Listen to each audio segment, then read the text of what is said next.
Hinold up ang sarong salesman sa Masbate City. Alas 11:40 nin banggi ka nakaaging Sabado, Enero 4. Sa impormasyon, lunad nin van. Pauli na kutaan biktima asin ang driver kaini sa barangay Mangingara, hali sa Masbate proper kan abangan asin tutukan nin improvised shotgun kan apat na suspitsado. Dangan pwersahan na kinuha ang 35,000 pisong koleksyon kan duwa. Makaskas naman na duminurulag ang mga sospek. Alagad saro sa mga ini ang nawalat. Napigbistong si William Rihamo, 26 anyos, na naging liabe sa pagkakabisto kan iba pang sospek.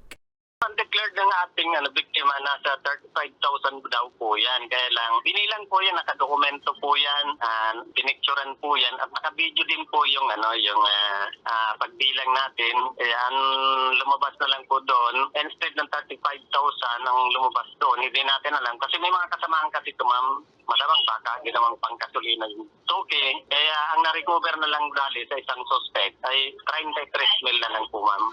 Sa hot pursuit operation, tulos man nanadakop ang duwang sospek na pigbistong si Julianito Leones Jr., 37 anyos, residente kan Barangay Biyong, asin Cedric Llamas, 19 anyos, residente kan Barangay Bapor.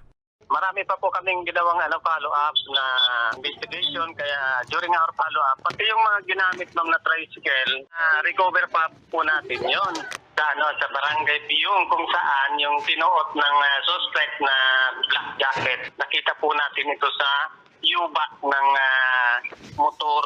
At itong suspect pala ma'am, doon pala sa barangay, in-identified po kasi ito ng biktima natin na si Alan S.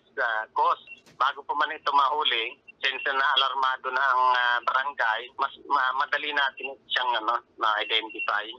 Sa ngunyan, padagos pang pigahanap kan otoridad ang sospek na si John Paul Butal, residente kan Barangay Nursery. Mantang nasa custodial facility pa kan Masbate CPS ang tulong sospek, na nahahampang sa kasong robbery na may 200,000 pisong rekomendadong piyansa para sa saindang paramientras na libertad. Para sa mga baretang Tatak Bicol, Danica Garcia.